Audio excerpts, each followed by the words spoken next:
Alright, folks, welcome back. Of course, this is Male Point of View Monday. Today being presented on Tuesday. I'm only going to do one this week. With everything going on, I decided to give the panel a week off. Yeah, right. But yeah, I am only going to do one, so let's go ahead and get to it. So here goes. I know there is a lot of different opinions about marijuana. I know a lot of states are legal, and many more are working towards being legal. Where we live, it's really close, estimating about 2 months, and medically it will be legal. Here's the thing. I met this amazing man. We both smoke pot. I used to smoke quite a bit at the time, but nowhere near as much as him. He became my best friend, everything I wanted in a man. Finally, we decided to get committed with each other, though it seems we were inseparable for about a year, literally only not together when we were working. Now he always told me I love you more than anything. I do know that, and he'd do anything for her. I joke around and say you wouldn't be able to quit pot for me, being you wake up and smoke. You won't quit your job because you work with all the potheads, so it's the only shower, smoke some more, and go to bed and do it all over. Mind you, I was joking. I smoked as well, not nearly as much, maybe once or twice a week, only when I had a migraine, because it was the only thing that helped, as I have severe chronic migraines, and refused to take any form of pill. My mom always told me pot was an all-natural herb, so once or twice a week I'd get a bad migraine and smoke and be all better. Now, I never thought his smoking would bother me, but I think in a way down how much he smoked bothered me. Well, now we have both been trying to have a baby for about 2 years. I haven't smoked in almost 3 years, which is when we decided it was time to start a family. During that discussion 3 years ago, I told him that if we were going to have any money for a baby, he needed to slow down smoking. He agreed. Also agreeing he wouldn't smoke in the house anymore or around me, as I wanted him in the habit of no smoking, because I refuse to have my children around any type of smoke, and around me, well, because I'm preggers, I don't need to be inhaling secondhand smoke and all that shit. He promised he would, but hasn't. Every time we save money, he comes up with a pathetic excuse to spend all of it. Finally, I asked him, you know how you told me you would do anything for me? He said, yeah. Well, I told him I wanted him to quit smoking pot. He flipped. I'd never seen him so mad, and told me he meant he would do anything for me, but doesn't feel he should have to change for me. I got with him like this and accepted him, then why not now? I calmly explained he doesn't respect me. He spends every dime he saves. He smokes in the house, smokes around me, and I didn't want him to just for me, but for our future family. I told him he didn't have to cut cold turkey. He could just slow down a little bit more each day, because I know he has serious sleep issues, and that he could quit. He refuses. He told me it's who he is and he needs. Alright. Obviously, this individual is asking me for help, either trying to understand addiction, or why he's acting this way. To put it simply, addiction is a type of comfort. You know, that's his escape, that's his mellow. And a lot of reports have shown that there's actually no drug inside marijuana besides THC that you can be addicted to, and it's actually a lot easier to quit smoking pot than it is smoking cigarettes. I'm not sure how many of those reports are true, because I do know people who have had a lot of issues just quitting doing drugs, doing illegal drugs. Me personally, I smoked pot for about a year.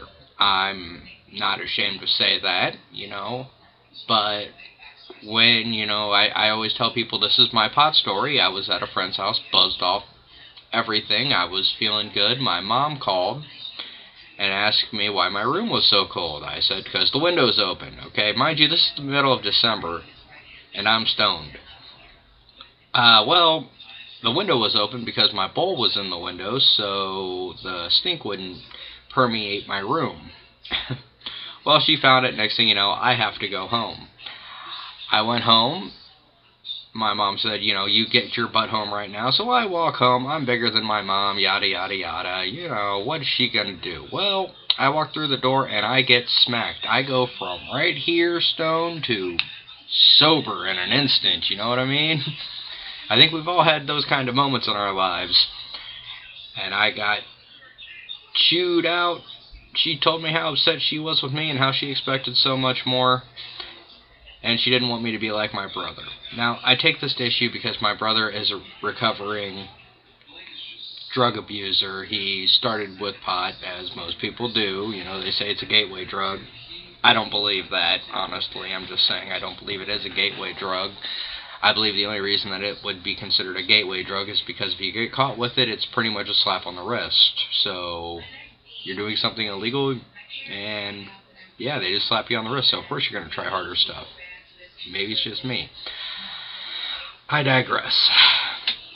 My brother is a recovering drug addict, and, you know, he wouldn't go as far as to say that's who he is, but he would go so far to say that he needed it. It was his way of doing things. I'm not really sure why this man would say that, you know, that's who he is. He is a pothead. Well, I don't know anybody who would really admit to that being who they are. And when it's threatened for, oh, you're trying to change me, you know, it goes with any addiction, whether it be alcohol, tobacco use, illegal drugs, video games, you know. It's something that they have to realize that they have a problem with. And maybe by coming straight to them and talking about it, maybe that'll be what they need to wake them up, you know. I actually do have a lot of sympathy for this person. I know what it's like, you know, not really being with somebody who smokes pot, but, you know, like I said, my brother, he lived with us at the time, you know, and he started getting into harder stuff. A lot of my stuff ended up getting missing. You know, he has admitted to almost everything. I still don't know what happened to my Game Boy. He still says he didn't take it, so maybe I did lose it. I'm a geek, so losing my Game Boy would be pretty much like losing my left hand back then. So that was my addiction, was video games. Still struggle with that, by the way.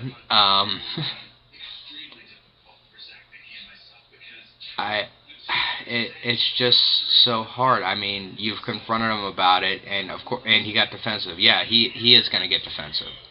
Any addict is going to get defensive when you try to take away what they've gone through so many lengths to keep, you know.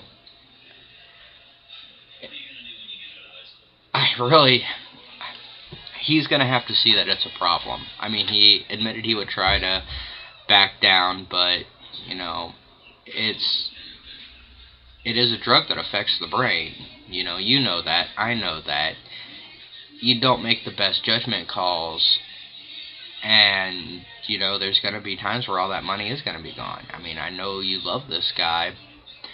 I'm just going to ask that you actually look at the bigger picture if you want to start a family. You know, this guy, you know, through his genes, he probably has an addictive personality. So, having a child with him, more than likely, that's going to get passed on. It's in the genes. It's just there. So that's something you really want to consider. I'm not saying don't be with this guy, but I'm saying, you know, you're in different parts of the relationship. You're willing to give up what you want for the betterment of the family, and he's not. You know, trying to pull him towards that, he's not going to see that it's an issue. You know, he's like, well, you already knew about it. I'm going to tell you the same thing he'll say to you. Well, you already knew about it. This is the way it was. You know, we both did it together. I thought it was something we had in common. You know, he'll throw every excuse I could think of and you can think of at you because he wants to keep his addiction. That's what it is. He can't stop. So, it's kind of a sad situation. I mean, I bleed for you, but he's got to be the one to understand that it's a problem. Otherwise, he won't change it. I mean, I constantly preach that. You know, any person out there who has a problem first has to admit that they do have a problem. And anything at all is healthy for you in small amounts. You know, marijuana, like we said, she uses it, this individual, she is a female, of course, you know, is saying that, you know, she uses it for her migraines, and in small amounts, that's fine. It actually helps her. Alcohol, you know, helps your heart in small amounts. Another person said it's good for your bloodstream, you know, it's good for your liver to have small amounts of alcohol, like a glass and a half a day, or a glass a day, or whatever they say of wine actually helps you. A small amount of chocolate, you know. So, I don't know if any of this information has helped you. I mean, you've obviously been with this guy for a while. It says that, you know, you said that it was 3 years ago, you know. You asked him to slow down so you guys could have a family, and he's not going to stop. Maybe you could try counseling. I don't know. I don't know what to tell you, to be honest. I can only give you what I know, and when it comes to drug addiction, he's going to need to get a lot of help to get out of this. You know, he's going to either have to find the willpower to quit on his own for you, because you can't get somebody to change for you. You know, I've said that before. He'll be changing for you, but changing for himself, if that makes sense. He's going to be making himself healthy, because, let's face it, you smoke anything, that is smoke going into your lungs, and that's not healthy at all. I mean, I'm a smoker. I can't run. Alright, I can run a quarter of a mile, and then I'm probably dry heaving on the ground, and I'll fall over. But, you know, I plan on quitting someday. But I can't set a date on that. So, maybe I will, maybe I won't. Alright, well, as I said, I'm only doing one segment of Male Point of View this week. Just with everything going on, it's, you know, 7:30 here in Ohio currently, and it's Tuesday, so I'm already a day late. Usually everybody has seen this by now. Last thing I wanted to touch on real quick. I did ask you guys if you thought it'd be a good idea for me to advertise the other stuff, which means you'll probably get slammed with Obama commercials and this, that, the other thing, but, you know, maybe something will come up that's helpful. I don't know. And at least until November, we're probably going to be hit with campaign stuff out of nowhere, but might be a little bit extra income for this guy, so who knows. Alright, until then, coming to you from Friendship Therapy Headquarters, I'm Daniel Siebert. I love you all. Have a blessed week.